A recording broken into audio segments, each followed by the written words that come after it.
Joining me today on NYSE Floor Talk is Lyle Ayes. He is the founder and CEO at Verance Capital.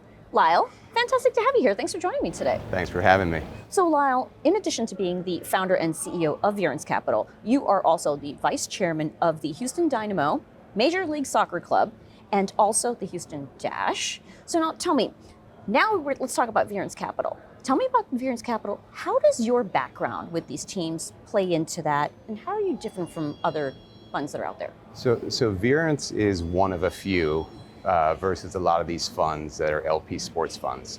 So we're sports, media, and live entertainment, and we're investing in and around the sports ecosystem versus my other day job as vice chairman of the sports teams, which keeps me busy, but we're not investing in teams. We're investing in the picks and shovels around the space. Okay, so who are some of your notable portfolio companies? We always get a lot of love when I mention Improbable Media because that's affiliated with Giannis Antetokounmpo, which we're very proud of. Swag Golf is a very cool and interesting company. And then we are in business with John Skipper and Dan Levitard at Meadowlark Media. So those are a few of our more interesting portfolio companies. Now, there's been such a significant amount of capital flowing into sports over the past few years, and you were an early investor in the sector. Most recently, there's also been an inflection point for women's sports. Is sports large enough to sustain, efficiently direct the capital that's coming into it? What's your perspective on this landscape? I mean, you hear a lot that sports has become an asset class, and I think that's true from a size perspective, but also from a scale perspective. So whether it be women's sports or whether it be the sports investments that we do beyond simply women's sports, you're seeing these big market opportunities that previously didn't exist. So what used to be pretty interesting but small businesses are now legitimate businesses that are investable beyond simply a sports lens. Now, you mentioned that you're also in the media space, and it's been rapidly changing, the media space.